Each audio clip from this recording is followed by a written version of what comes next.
Hello, traders. FX Pip Collector here. Today is Tuesday, November 19th, and I'm going to be analyzing the pound yen starting on the monthly, working my way all the way down to the 1 hour time frame for the full top down analysis. But also, don't forget to check out my website, fxpipcollector.com, if you would like to get access to my swing trade setups, my daily members only live streams on Zoom, and my 34 video trading course, all included for only $30 per month. So, anyways, on the pound yen, I still am looking at this as very likely being an ABC of 4 before it actually does end up going back up and making a wave 5 to complete this 5-wave pattern on the monthly time frame. Taking it down to the weekly time frame. Now, technically, the trend is still up on the weekly because we do not have a break of structure.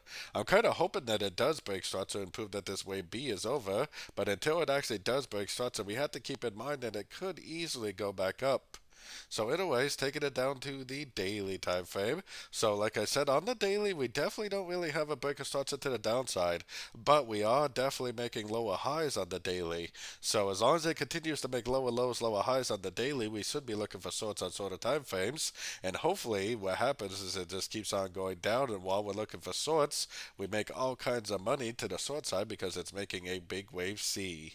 But we definitely need to keep an eye on these Fibonacci levels for a possible reversal and break a structure just in case. Taking it down to the 4 hour time frame.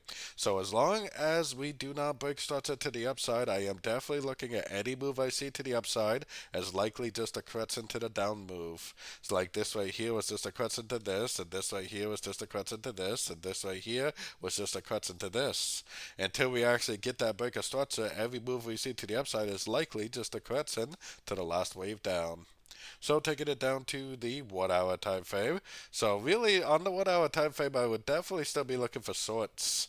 Now, if it does start to, push up, then I would throw my Fibonacci retracement on this move, and I would be looking for 3 waves up, and I'd be looking for a Fibonacci bounce to go short for the continuation of the downtrend. If it does decide to go up and break structure, that's fine by me, because after the break of structure, I'll just start looking for buys at the end of every pullback I see.